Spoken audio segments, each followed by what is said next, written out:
Hey, so I'd like to start from the beginning and ask you about All your right. childhood. What are some of your fondest memories of growing up in Oklahoma?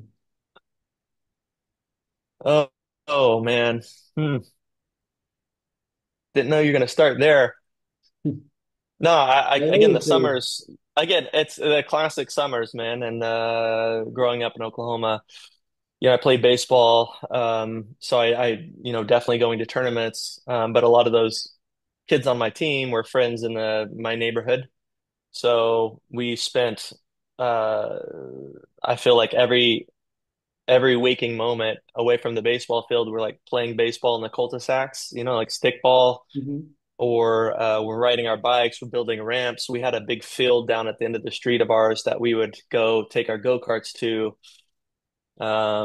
It was your classic, like just be home when the lights come on at night, you know what I mean? So we go out first thing in the morning, get outside, and we're just playing all day as kids and coming back. And then also my grandmother had a pool, and me and my siblings, and we spent a lot of time there as well. So I don't know how we packed it all in, but my when I think about my childhood in Oklahoma, that's what I think about. I think about playing baseball, swimming at my grandma's pool with my friends, playing baseball in we had a cul-de-sac, one Hmm. specific cul-de-sac, which we had like a field set up and spray Oh, painted okay. bases on the concrete. Yeah.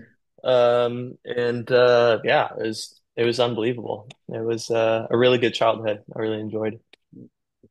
And were the movies a big part of your life growing up? And do you remember the very first movie you saw and what kind of an impression that left on you?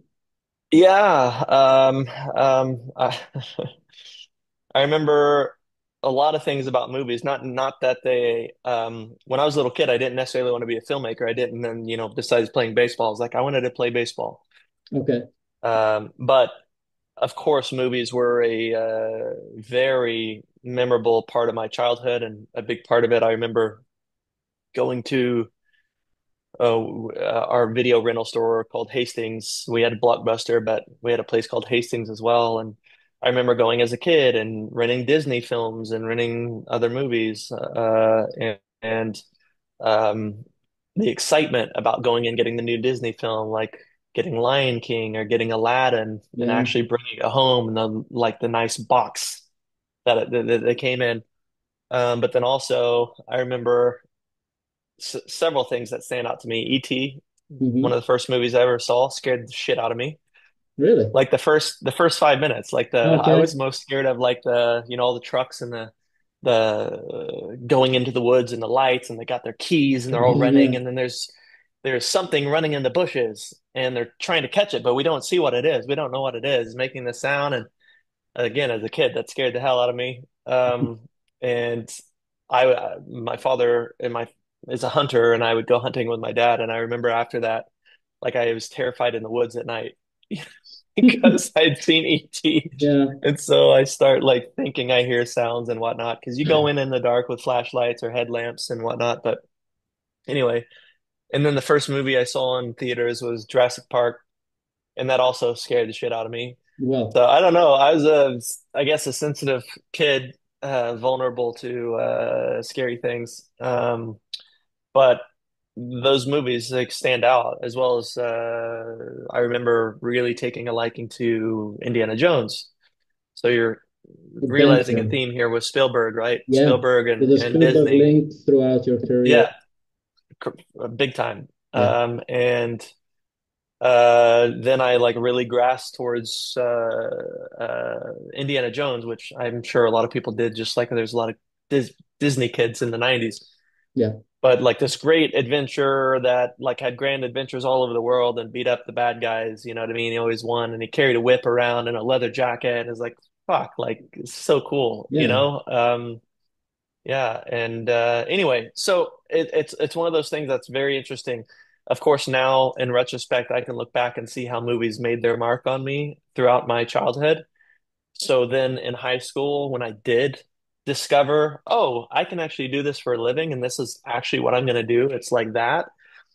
I could, even at that moment, I could connect all those dots like that thread and be like, well, of course, I'd been building this love and this excitement, and these movies have had such an impact on me that I've carried with me. I just no one ever told me like you can actually pursue this for a living. Mm. It didn't click for me. So yeah, movies were definitely impactful for me, you could say, without a doubt. And but also the Indiana Jones theme throughout, that you were fascinated with Indiana Jones.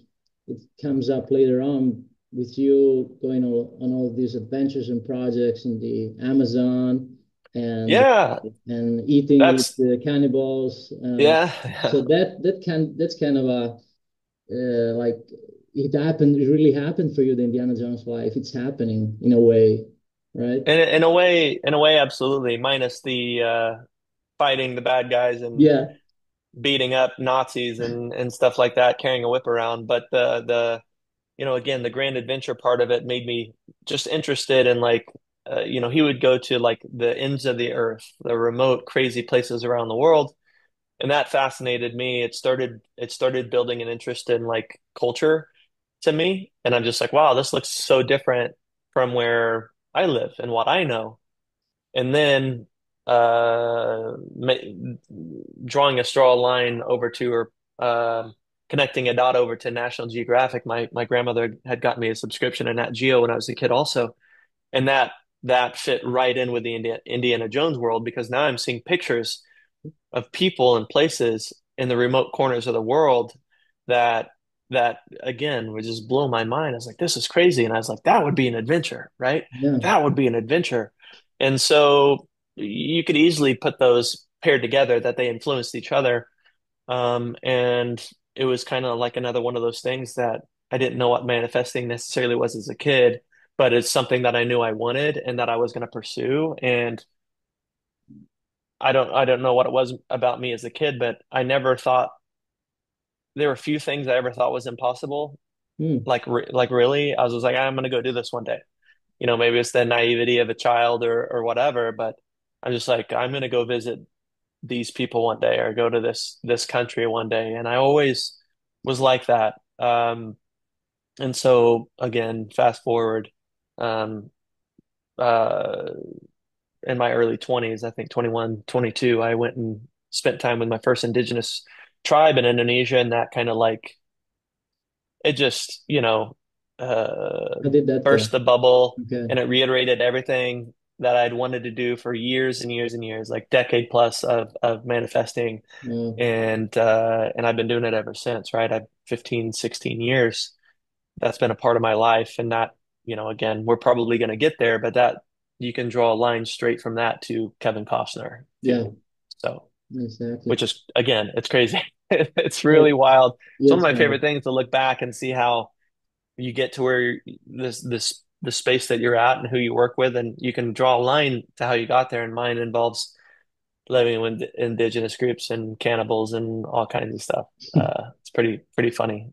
So yeah, it's crazy. And I was just reflecting on your mom getting you the National Geographic magazines, and when you saw the pictures of actual people in these remote places, that must have made you go like, so it must have made you, it must have like opened up also your world, like, Yeah, oh, this is possible. So the people yeah, actually do go to this place and they do this for a living. Maybe, right, right. right? No, 100%. And I was always a person that was like interested in the diversity. Like again, I didn't know what these things were, but I wasn't scared or like anxious. So I was Curious. interested. I was fascinated. I said, I can't believe these people live on the same planet as me, Yeah, you know? Um, and I was like, I enjoy that. I enjoyed learning about them, and these different groups. And, I wanted to seek them out and to experience life like that and to experience what their cultures were like. And I've been empowered over and over each one of these groups I go visit and spend time with. I learned so much about myself and so much about the world we live in. But yeah, ever since I was a kid, I was drawn to the more different someone was from me, the more unique of a Mhm. lifestyle or even look that they had, whether they're covered in tattoos or they have a really unique fashion. Um, uh, I was more drawn to the more unique, the more different they were from my story, the more I wanted to experience what life was like for them. Wow. Wow. That's great. Yeah. So what was the actual spark you think that made you realize that the arts were really your calling in life? Again, just going back to what I was saying earlier, when I got into video production in high school, and that kind of clicked everything into place. Like it was the first time where I connected the dots that you could actually pursue this for a living. Like this was a tangible thing. My little school in Oklahoma and Muskogee was teaching a class about video production. Granted, this class was more directed towards people who wanted to work for like a news station or Mhm. weather. Okay.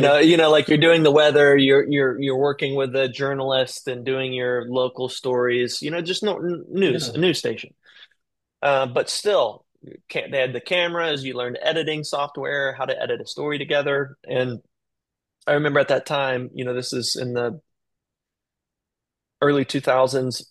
The internet's on fire. MTV is huge. Excuse me. No, it's okay. And I was really into music, and music videos were major, right? Yeah. And so I wanted to get cameras and go play with my friends, and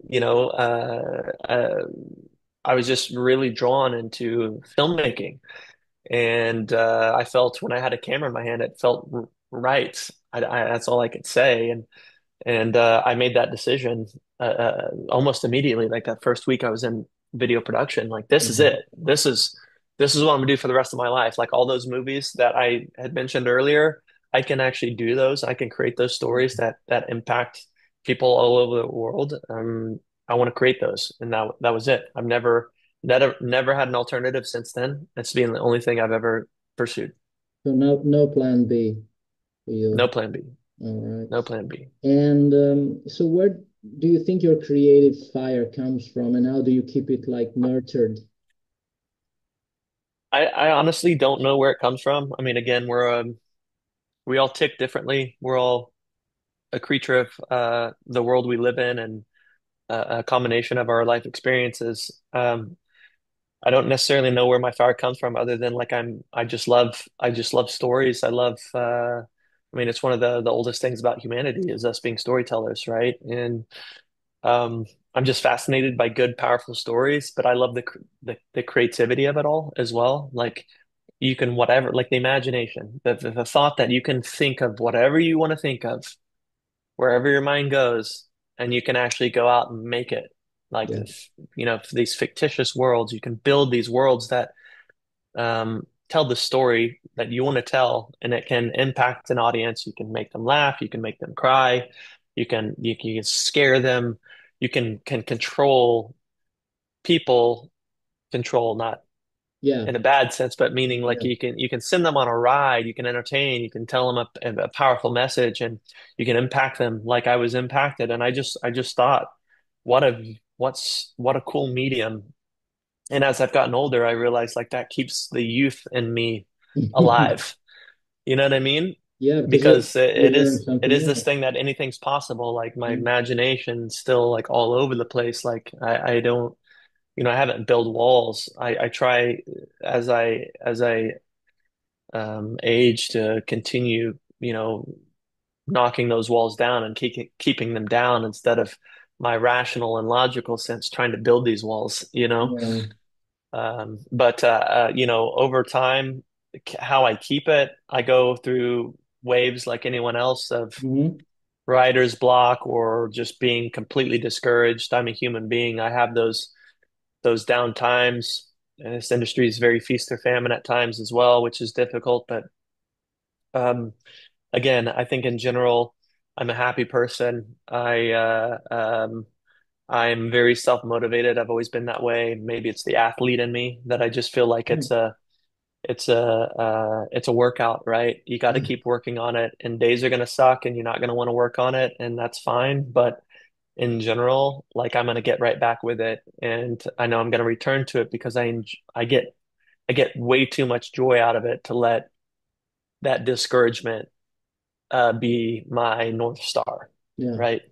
I yeah, can tap that fire of like those little victories in my career to keep going yeah. when things are really tough. I just got to just keep going. That's all I tell myself, just keep going. Right. So yeah, you've answered my next question, which is like, how do you deal with those moments where you're discouraged or something doesn't seem to go the way you wanted it to go, but you just answer, I mean, just keep going, right? Yeah, it's just stubborn, man. I there's a word that I've always used called or relentless. I use the word relentless. It's been in my bio for many years, but Yeah. it's something that I feel is the only way forward. For me, I go back to that. I have to be relentless because this industry there's obviously the competition is higher than ever. It's more difficult than ever. And it's Hollywood is a land of broken dreams, or millions of people from all over the world flood here to be directors and cinematographers and actors and models and singers and stuff like that. And it's tough. It's dog eat dog. But I just have to be relentless in my pursuits and just keep going, just keep running. And that's the only way I'll get there. But the thing is that I was kind of alluding to is that there are no guarantees in this industry. So someone may achieve that success, their success in 5 years. So that same success may take 20 years for somebody, or for the majority, they'll never reach that success. Um, I understand and accept that it's not all up to me. Hmm. And that I've learned over the years, and this is like call it a trope, call it a generality, but I've learned to truly enjoy the journey. Hmm. And that's like made me a much happier person because, if I'm not where I want to be right now. Like I have much greater ambitions and bigger things, and I'm very much working towards that. But I accept and understand that that may never happen. Like these projects never get made. But if I can enjoy spending my days fighting for that, fighting for a finish line or a checkpoint that never comes, am I gonna, if I've only, if I only, accept that my happiness revolves around meeting these goals or bringing those to fruition, then you're probably going to look back if those projects don't happen or you don't achieve that success. You're going to look back and have a lot of regrets, and you're going to have a lot of depression or sadness or whatever. But me, I'll first off, I believe I'll get there. But in the discouraging times or the dark times when I question if I'll get there, I still have come to the resolute where I'll be okay and happy because I can look back and be proud of the journey and how hard I've fought to achieve my goals. And I am giving myself a true shot to succeed. I won't look back at my life. I wouldn't look back at my life and say I was lazy or I should have did this or should have did that. I would look back and be like, fuck, I had a hell of a ride. Hell of a ride. Took me all over the world, and had grand adventures. In many ways, I fulfilled dreams that I've always wanted. But I do have greater ambition. Yeah. That's So you got to get right. You got to get right with yourself and be okay with where you're at, and moving forward because there's no guarantees that's ever going to happen for you or for me. And you don't want to look back and when you're old and gray and be full of regrets. You know what I mean? yeah, yeah. The great answer. Great answer. So we were mentioning Spielberg earlier, and his name keeps coming up in your story. So I would like you to tell me a bit about your encounter with his director of photography, Yeah. who I know had the tremendous influence on your career and your life as well. Yeah. I mean, again, it's really wild. I won't go into the whole story of how I got this internship, but I was interning at a big production company in Hollywood when I was 19 years old, 18, 19 years old, right out of high school. And in that time, they had like a phenomenal roster of directors, including Mark Webb and Francis Lawrence and Liz Friedlander.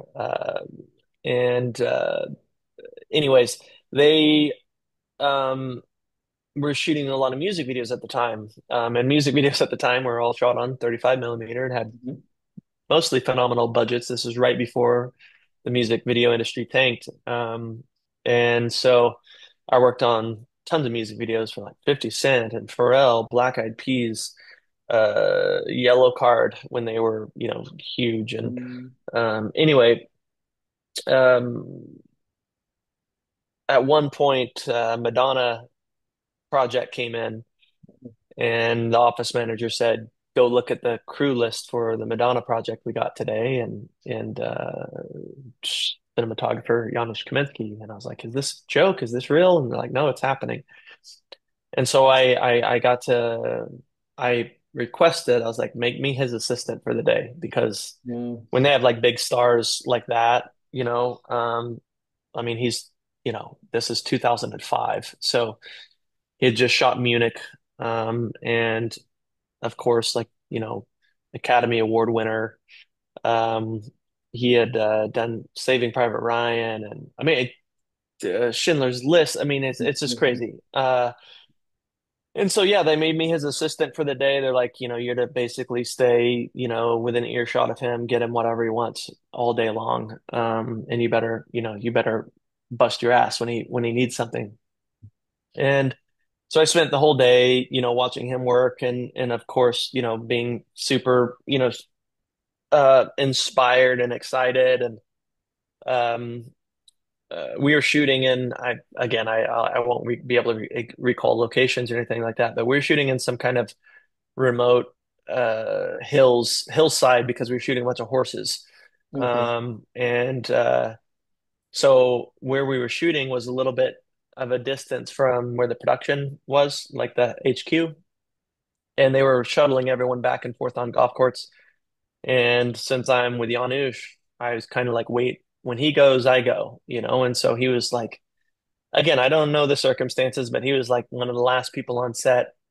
And then the final, like a golf cart came, and there's no room for him. Hmm. And they're, telling people to get off so Janusz could ride. And he's like, no, I want to walk. And it's like a 15, 20-minute walk. And so I'm like, okay, he's walking, so I'm walking, right? Yeah, it's your And it's just chance us to two. like, It's literally just us two. wow. And so I had snuck a LA Weekly magazine that had Munich on the cover. Actually, I think it was the back cover. It may have been the front cover. I'm blanking. I have it framed, but it's in Oklahoma. Okay. Anyways, I had Munich for your consideration for the Okay. Academy Awards, and I brought it to set because I wanted him to sign it. Oh, And so I pulled it out of my bag. Well, first off, I was like, "Hey, do you mind if I walk with you?" And he's like, "Yeah, of course." And then at that moment, like I literally was holding the magazine, right? And he looked down and saw it, and he kind of like smiled. And he goes, "Do you want me to sign that?" And I was like, "Yes, please." And so he signed it, and he even drew like a camera on the wow. the the magazine and stuff. And anyways, and so I started talking to him, and he was asking me some questions about myself, and I told him, like, again, at this point I'm like 19 years old and out of Oklahoma, and no school or college or anything, just graduated in Yeah, you're high green, right? school the past year, and I Mm. got no family, no friends, no relatives in California.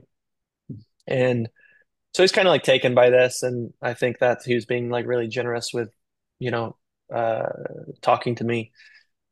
And we got back, and we were about to split ways, and I was actually geeking out on some of the movies. Like, I remember specifically, stupidly, but I was asking him about like War of the Worlds when he did the shot that rotates. It starts like in the van and starts rotating around the van, going through in and out of the windshield and the glass, and then comes back. And I was talking to him about like how he achieved that shot and like how I was blown away with that. But anyways, we got back and I was like, "Do you mind if I ask you one more thing?" And he's like, "Sure." And then I asked him about basically, I was in a predicament at the time, like, should I go to film school or should I continue on my journey as like a production assistant and try to like work my way up? And I was like, I'm stuck. I don't know what I want to do. I've been at this internship for like, I think 7 or 8 months at the time. And he asked me, well, what do you want to do in this industry? And I said, my answer was like, I want to do what you do. I want to make films. And then he said, he looked at me and said, well, then go make films. And again, like obviously now it's quite profound, but at the time it didn't really click with me. I'm 19, right? So I'm not firing. I don't have the wisdom of that, what that meant at the time.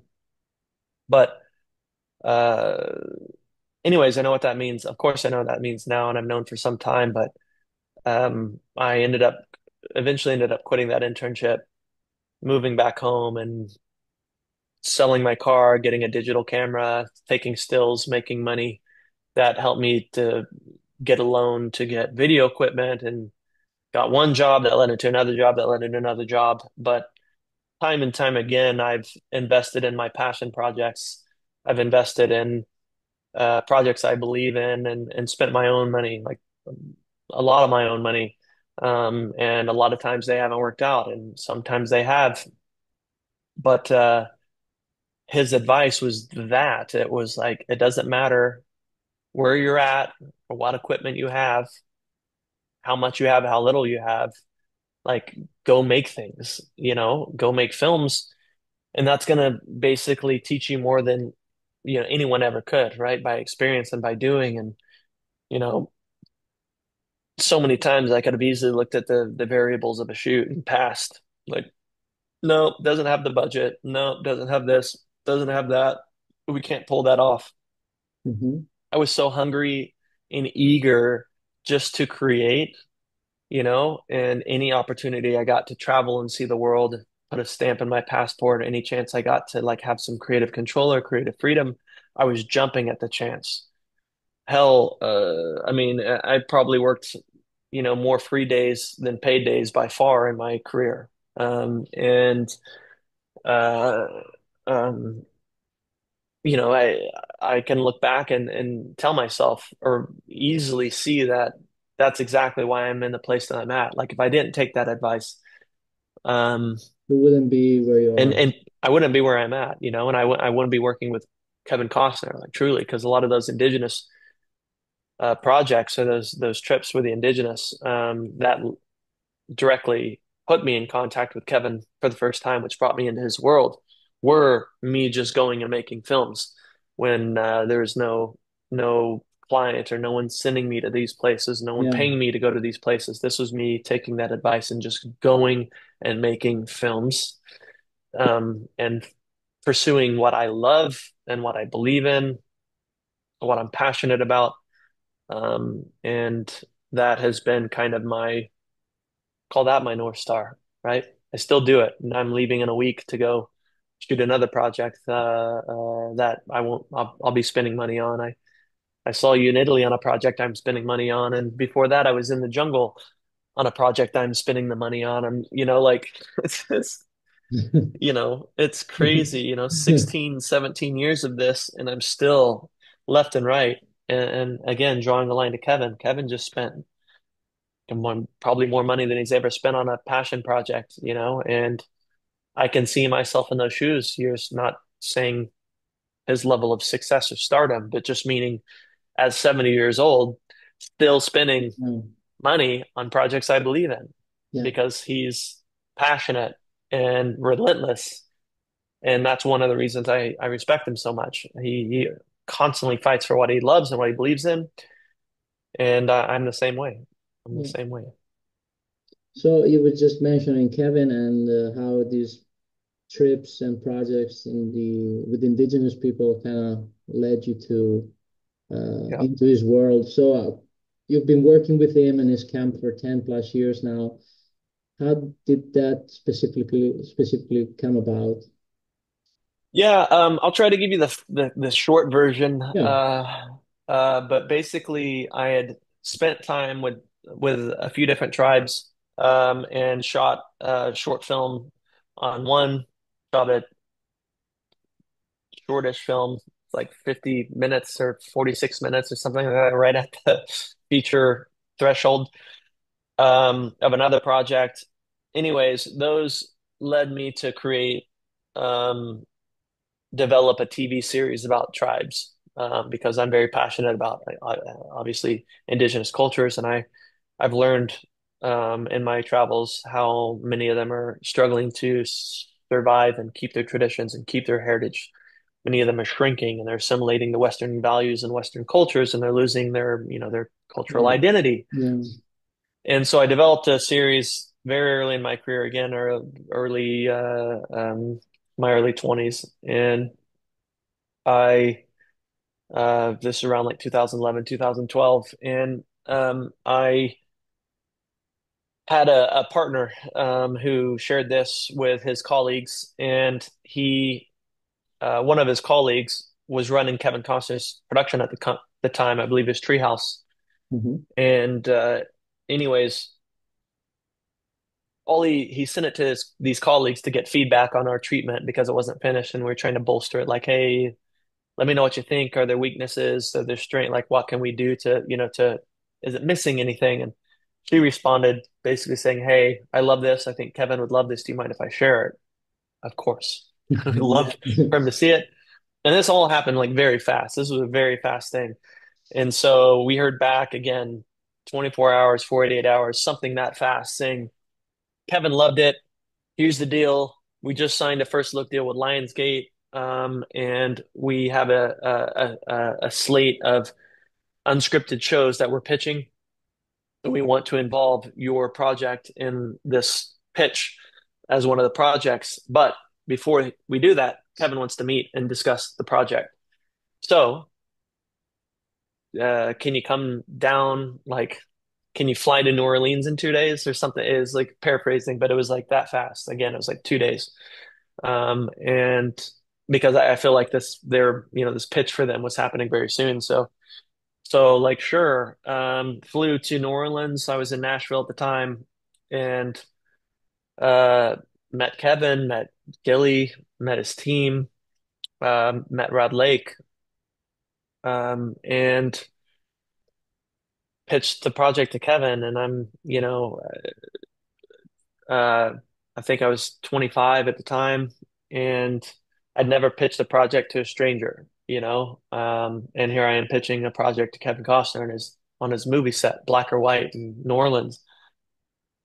And it was an experience. Like, I mean, I can remember it like it was yesterday. I never had anyone at that point in my career outside of Kaminsky that looked me in the eyes, um, and I don't know, like, really gave me that attention.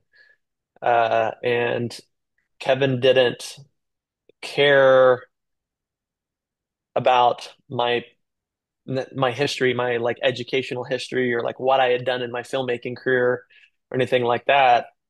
I had a good idea that he liked, and that was it. That nothing else matters. And it gave me confidence that I was looking for, and that I was scared going to that meeting, like, oh, well, I don't have a really Yeah. resume or whatever. Like, why is this super famous, successful person going to give me the time of day? Why is he going to care to work with me? And it's just like, if you have a good idea, you have a good idea, and that's why I was there, to meet about my good idea. And so, it didn't matter that I didn't have this grand, successful body of work or anything like that. I did have something that he liked, and I had gone and lived with these different groups, which was proof in the pudding for him. And so he looked at me and talked to me and asked me the questions and threw me some curveballs. Um, but he was incredibly kind, and gave me his full attention when I had him because he had to keep going back and forth to set to shoot a scene and come back and change. And I talked to him while he's like changing before they come and pull him to set.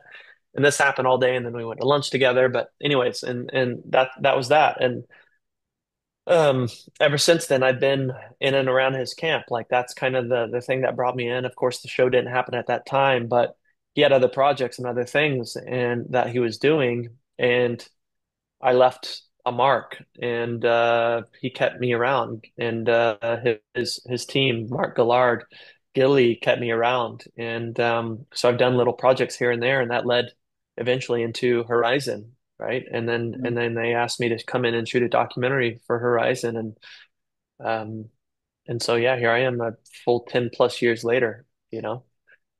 Crazy. Yeah. So what would you say are some of the most significant memories that you have of just talking, hanging out with Kevin that have stayed with you and will always resonate with you? Yeah, a couple things.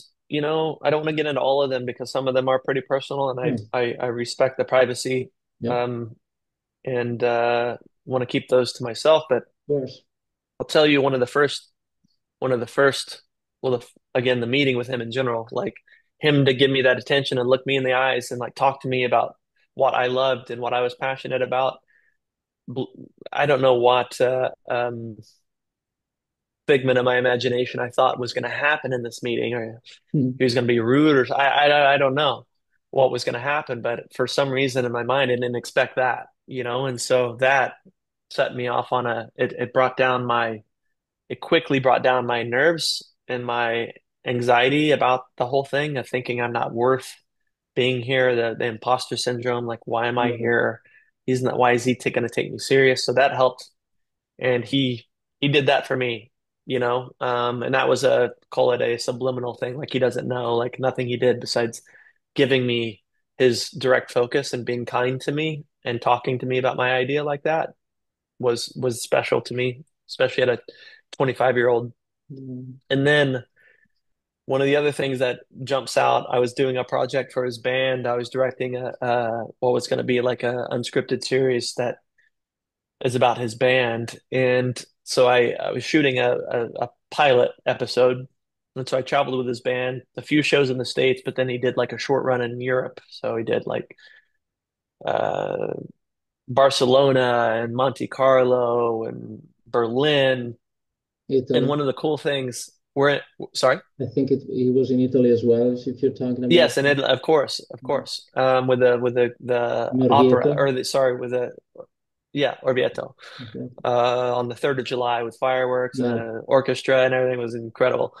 But in Monte Carlo, I remember we're on the balcony of this really beautiful hotel overlooking the water with like all the mega yachts and the billionaire yachts and millionaire yachts and stuff like that. And we're just chatting about life and the project, and he started asking me my opinion on some creative for the project, And I remember again at the time thinking like, why the hell are you asking me? You know what I mean? Like why is this guy asking me Yeah. my opinion? Yeah. Because at this point he had never asked me my opinion on something creative before. And again, like I guess this at that point we're still so early in this relationship where I've spent so little time with him that he's still this big entity that it's almost like surreal every day. I can't believe I'm doing this, right? Many Yeah. still have that on occasion now. Excuse me. No, it's okay. But but at the time I remember him asking me, and again I reflected on that, and it's because and I know this now, but again, he doesn't have me there because of charity. He has me there because he sees something in me. He believes in my ability to execute, to be creative, to work, to accomplish this task, Yeah. to make this pilot, direct this pilot, shoot this pilot with him. And there's trust there. And he's like bringing out the best in me, right? Yes. And so when he asked me my opinion on something, like he generally is asking it, because I'm there making this project with him. And again, these are subliminal things, but I had built up these walls to be like, yes, I'm here making this, but like, why is he asking me like my creative input and stuff like that? So I had built these walls up to where I'm just kind of Sabotaging yourself in a there's way. this separation between us, Mm. right? And I'm just there almost like on charity or something like Yeah. that. But I realized how like silly that was. And it's like, no, I'm there because he believes in me and he Yeah. trusts in me. Yeah, otherwise Um, you wouldn't have been there. I wouldn't be here, right? That's not what these people don't do that, right? Mm. And their time Mm. is very valuable and all this stuff. And like he generally was interested in what I had to say and he's always been that way. And that is another thing that has kind of like built confidence for me as like a milestone, and um uh to help me um have confidence in myself, but like to trust my instincts, and so every time since then he's asked for my creative input or whatnot, like I don't hesitate, right? Like I give him my honest feedback and honest answer, and that doesn't mean it's always right or it's what we're going to go with, but it's this normal, normal back and forth. Yeah. But before then, I'd have been like terrified to give him any type of feedback or answer him honestly. But yeah, I think that was a big confidence builder for me, and something else that um, helped me to destroy the imposter syndrome. Continue to destroy the imposter syndrome, but like trust my instincts and um, you know, trust my creative process. Mm.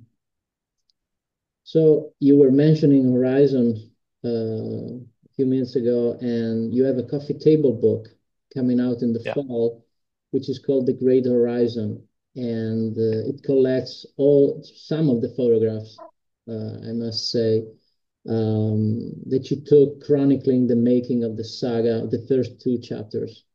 right. So what does this book mean to you, and where did the idea for it come from? Um, so two-parter. The idea just came early on.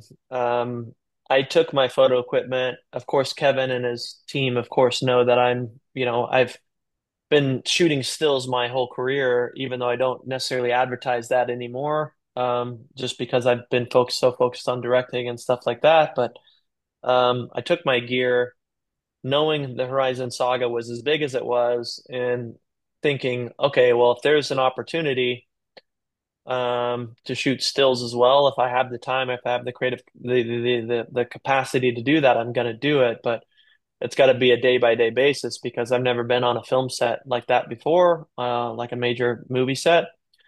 And so I didn't want to like overstep or like bite off more than I could chew. So my first duty is there as a director to shoot a documentary, but we'll just see how it goes. And of course we get into it and I find out like there's plenty of time. I don't need to be I'm not filming 8 hours a day, Yeah. and the cast is absolutely massive. And again, from the wardrobe to the locations to the set deck, like just every piece of this world is just incredibly cinematic. And actors across the board are just thrilled to be on set and to play in this world. And so um, people were very enthusiastic about having the photograph taken professionally on set. And, um, you know, I wanted to very early on, I realized, all right, this is going to work out. And we've got to do a book about Horizon, but my idea for the book wasn't your classic, just this is how Horizon is made, or Yeah. this is how a movie is made classic, where virtually it's like only if you're a fan of Horizon or if you've seen Horizon, this book will have context and make sense to you. But I wanted to do mostly and mainly do a book that was like a series of character studies because the cast is again so great. It's so massive. There's so many different groups, and so I wanted to do something that brought even more to the story. It brought more depth to characters. I didn't say more, but just another side, more content from this world that an audience um, would enjoy, or people who are just fans of Western photography or the West or history could get this book, having seen Horizon or not, and being like, wow, like this is such a cool world. And it's not something that, oh, I have to see the movie for this to make sense. Yeah, So I would do my best to get the actors somewhere on set. Of course, I'm not able to take them too far away because it's almost entirely exclusively getting them in between scenes when they have a moment, and then taking them to another part of the set, and taking their photograph. And the process is very fast again because I gotta be seamless with them. I gotta get them back to set so they can, they're getting called to set, and obviously I want them to be able to concentrate on what their main task is, which is there to act in the movie, not to get their yeah, photo taken with me. And so I would set up my lights for when I was doing most of these character studies, or I used lights to set up and shoot. So I would, set everything up, get all my settings ready. So when they did have a moment, I could pull them over, shoot, you know, r a couple minutes tops, and then get them right back to set. So it was really seamless. And over the course of two full movies, I shot dozens and dozens and dozens and dozens I know. of portraits of actors, and a lot of film as well, medium format, panoramic. This Western world just leans itself to photography, to film, and so yeah, all that to say, early on, I felt like this would be an amazing book, an amazing testament to Horizon World. And if I work a little bit harder, I could create something that's extra special and that it gives audiences a even further dive, a separate story that they can pursue into the Horizon World. It's not going to be, oh, I saw these pictures. It's the exact same thing I saw in the movies. Like it's separate. Of course, you'll know the characters and their wardrobes and stuff like that, and maybe have seen these sets, but how I photograph them, where I photograph them, is not going to be anything that's a carbon copy of what you saw in Yeah. It's the movies. yeah, it's a whole different look at Horizon. Correct. It's like you're watching a separate movie. So, Yeah. how did you like? What were your feelings like on the first day on the job, on the first day of Horizon, and how did you prepare yourself for this massive undertaking on this giant I mean, saga? there's no preparation. There's not very little time, probably, for the better, but I just kind of jumped in the deep end. I didn't have any idea what it would be like. So, there's definitely anxiousness on day one. I was very nervous because never been on a film set like this before. I'm uh, um, a department of my own, um, and I didn't know anyone else there. And you're talking about hundreds of people on set, and so of course I was nervous and um, not in my capabilities, but I just didn't know what it was going to be like, and I didn't know what the. I mean, it's just going like Kevin says it. We'll say it in the documentary, but first day on set's like first day of school, right? Hmm. And for me, that's nerves, like around being around all the other kids. Am I going to Yeah, meet any mean kids? Are people going to make this experience for me difficult? Like, am I going to know the rules of where I can be and what I can do and yeah, all of this stuff, right? My mind is just swimming, and very quickly I caught, my breath and figured things out. But I just remember first day being particularly like, of course, excited, like so excited, but also very, very nervous. Mm. So I'm from Italy, and you and Italy are connected. Uh, could you tell me a little bit about what has led you to coming over here multiple times? and specifically the projects that you have going on in my country, and also what's your affinity with Italy?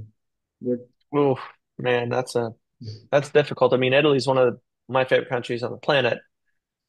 From north to south, it's extremely diverse. From the Dolomites in the north to the beaches and climate in the south, on all along the Mediterranean. Some of the best food in the world, some of the most incredible history in the world, some of the best art I've ever seen, hands down. Museums and galleries uh, in the world come from Italy, and all these all of these things just tick off the boxes that I want. Uh, and and so the first time I ever went to Italy was for a project called the Giro d'Italia, which is a massive cycling race, and I got to see actually went around the entire country. So it's special. My first time to Italy, I got to truly experience. you got a tour. A, I got a tour, and so I mean, and that was super early in my traveling days, so that was very special. And you know, over the years, I went back, but um, a couple years ago, a friend, colleague, asked me about to collaborate on a project, to direct a project about the Palio di Siena, which is one of the oldest horse races in the world. Happens in a town called Siena, and just think of it Game of Thrones style, or the Hunger Games. Like you have 17 districts, but they're called contradas, which are neighborhoods, and they all have their own symbol, their own flag, their own neighborhood has their own museum of their history. It has their own church. It has their own school, their own clubhouse. I mean, it is wild. And it is your classic Italian city to where it's all like a castle on a hill, where it's all very close to each other. So all these neighborhoods, if you just do a loop around Siena, you walk an hour in Siena and you can hit 15, probably 15 of the 17 districts easily. So everyone's on top of each other, and they're all built around the center called the Piazza del Campo, which is where it's like a cone shell.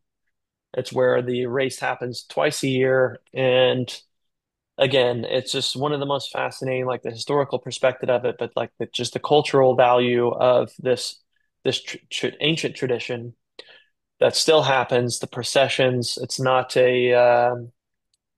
They'll be the first to tell you it's not a sport, and it's not a reenactment. It is daily life. It's what they eat, sleep, and breathe. And I think it's an extremely beautiful thing. It's very hard to explain in a very short amount of time, but it's one of the most unique cultural events I've ever experienced in my life. And it's something that I've continued to pursue, one of my passion projects. I've shot a short film there, which is not released yet, but I continue to go there summer after summer when these two races happen, and meet with subjects, people who become my friends. And yeah, that's one of my fascinations with Italy. But I just saw you there a couple weeks ago, and probably going to go back next month, and hopefully get one of these projects funded there soon. Great. So last question, and what does the road ahead look like for you? And if you had one wish for your life, both personally and professionally, what would it be? Um, I don't know what the future looks like, man. More of the same, fighting for what I'm passionate about. I'll do that for the rest of my career. It's like, I don't know, people that have inspired me to like Clint Eastwood and Spielberg, obviously, and Kevin Costner, people who fight for the things that they believe in and love, um, enjoying the journey the whole time, of course. But so professionally, I hope to accomplish these projects that I'm so passionate about, and to go tell these stories that I'm passionate about all over the world. Um, and it is my, you know, dream to create at the highest level possible. just meaning so I have the best tools available to fulfill the grand visions that I have is the ultimate checkpoint, not finish line, but checkpoint. Um, uh, because there's no finish line for me. That's just the checkpoint.